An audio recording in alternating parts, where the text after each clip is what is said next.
Hey everybody, back here again doing another budget upgrade. Today we are going to be talking about Chane. Wow. We really outdid it this time because instead of the $50 budget upgrade, we can get this deck ready to roll, winning new armories and skirmishes for only $20.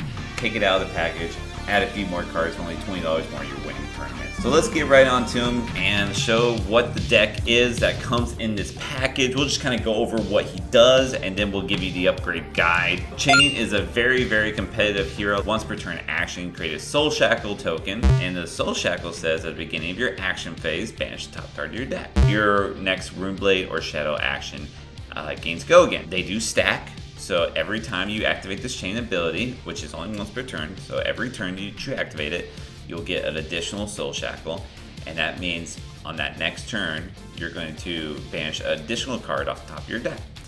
And that's good. That's exactly what Chane wants to do. Let's kind of go over what that even means. What we're looking at here is all these cards that have Blood Depth say you may play that card from the banish zone. Every time you create a Soul Shackle and you banish a card with Blood Depth, it says on this card for this hero, for the Shadow Runeblade cards, that you may play this card from the banished zone. So it's like we have two hands here, which is insane. It's incredible. Blood Depth does have a caveat. If it is in your banished zone at the end of your turn, you do lose 1 life for each card with Blood Depth in your banished zone. So you do want to play them out of your banished zone. So keep that in mind. That is kind of really where the synergy and what makes this deck so competitive is the ability to create Soul Shackles in order to give an attack or an action of a Shadow or Runeblade Go Again. This is a Runeblade, so you are going to be wanting to play non-attack and attack actions. The deck comes with Galaxy Black, and instead of Rosetta Thorn, we will be using Rosetta Thorn when we replace it. It comes with a mentor like all the Monarch heroes, or all the Monarch Blitz Deck do. A lot of these cards we're actually going to play in the competitive version, but this is how the deck looks right out of the package.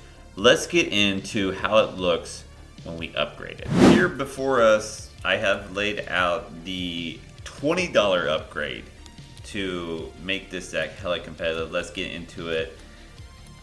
We got our Chane and Soul Shackles, of course. We're adding a No Room Boots. This is just for any like wizards and any arcane. Keep the Snapdragon Scalers. That was a great card. We're not going to move that. Vexing Quillhand. This is a Majestic, a bit of an upgrade. We can destroy that anytime, or it's when we have an action point, to create 2 Rune Chant tokens, so that's very good. It also has Arcane Barrier, so it's also still very good against the wizards. No Rune Robe is another thing that we're adding for that. We're keeping the Aether Ironweed, that's very good. Ebon Fold, Spell Voitude, as well as its instant ability is very good.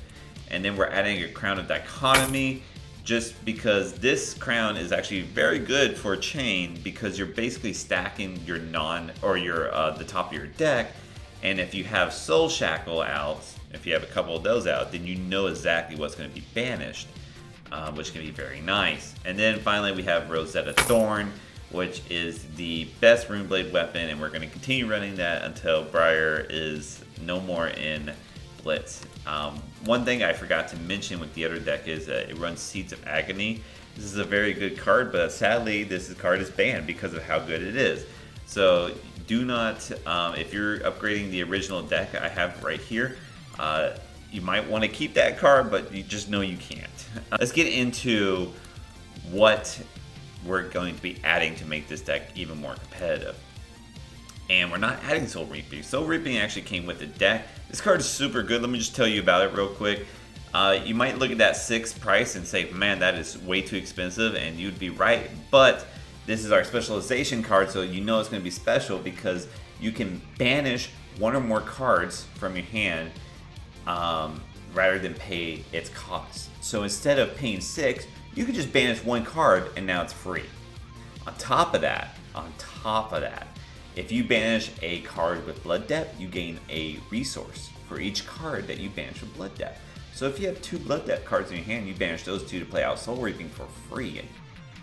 Then you not only have 2 Blood Deck cards in your Banish Zone that you can play this turn, because all your Blood Deck cards allow you to play from Banish Zone.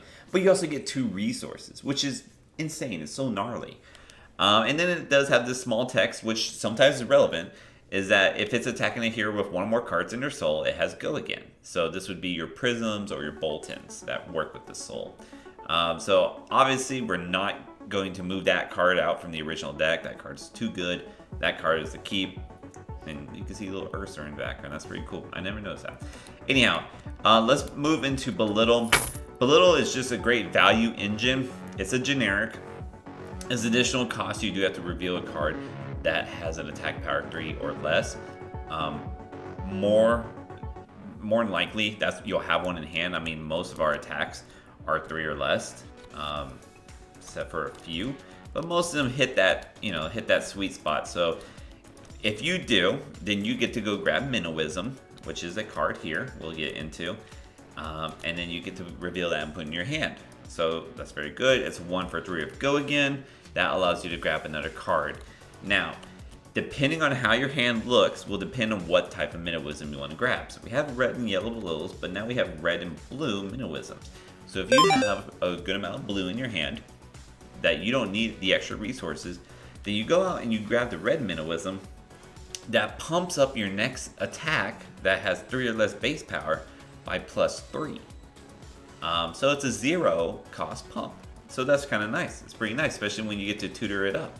But maybe your hand's a little red heavy, or you have a huge Banish Zone with a lot of Blood Deck cards and you want to try to play them all out. Well, then you go and grab the blue Minnowism because it's just a blue card you can pitch. And that is just where the value of Belittle and Minnowism comes through in, is that it allows you to either get a higher attack in or a more wider attack by giving you a blue to pitch with. Okay, these are all generic cards. Now we're going to get to a little bit more generic cards.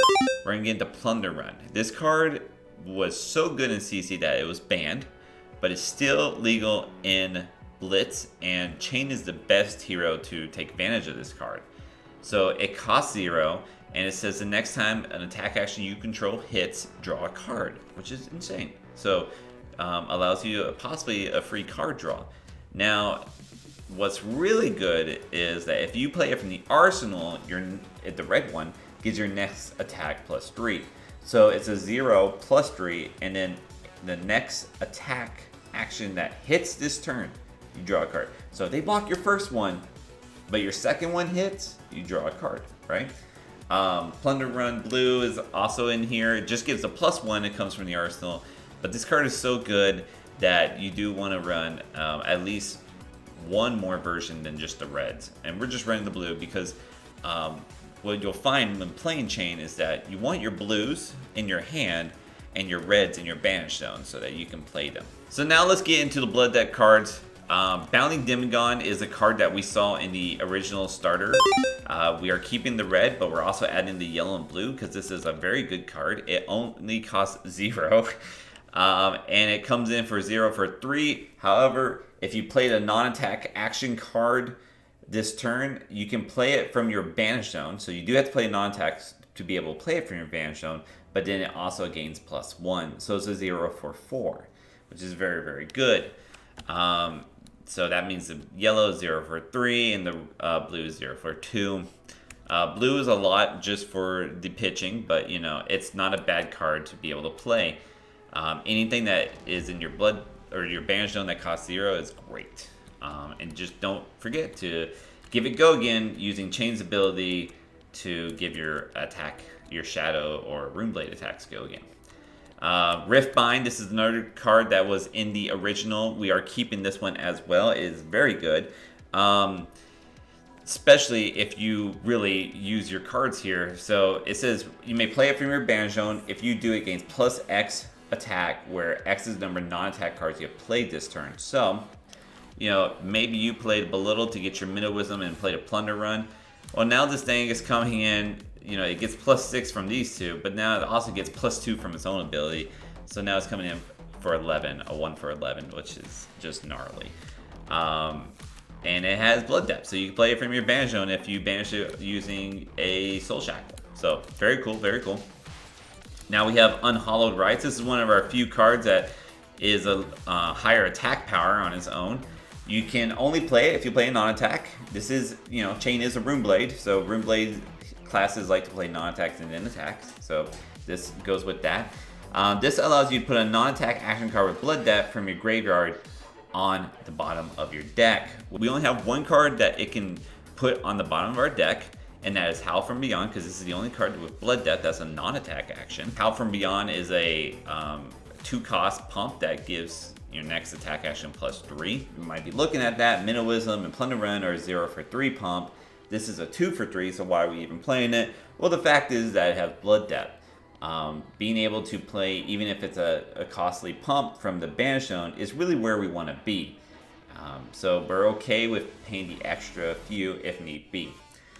And then finally, we have Ghostly Visit. This is just a shadow attack, so this is not our Rune Blade, but regardless, you may play it from your Banish Zone. And it's a 1 for 4 with Blood Debt. So, just a very solid card. I think we have one more card, and this is a Majestic. It's a very cheap Majestic. Shadow of Ursur. This is 0 for 2, but it's very special because you can play it from the Banish Zone. No caveat to it. As an additional cost to play it, you may banish a card with Blood Debt from your hand. If you do, it gains Go Again. So you don't have to use that Soul or Chane's ability to give it Go Again. You can instead banish another card with Blood Debt from your hand, and if that card is just like, you know, a Bounding Demigod, then it's like, okay, cool, and now I can just play that card as well, as long as I play a non-attack. Shadow Puppetry, this is another Majestic, very cheap, all the same. Like, you know, this whole deck, $20, you get it, right? The next attack action card you play this turn gains +1, Go Again, and if it hits, look at the top card of the deck, you may banish it. Another way we can banish cards from their deck, another way to give our attacks Go Again, and it's a little bit of a bump as well, and it costs 0, so it's very, very nice. Alright, so that is all of our, like, you know, Blood Debt, banishing type cards. We have a bit more of generic cards here at the bottom, so let's just go over them. These are just cards that are just good value. Vexing Malice, 1 for 3, that's also doing 2 Arcane, is just really good. Splitting up the damage is hard to deal with sometimes. And so, oftentimes, against Rune Blade, your opponent will side in for no AB1, Arcane Barrier 1.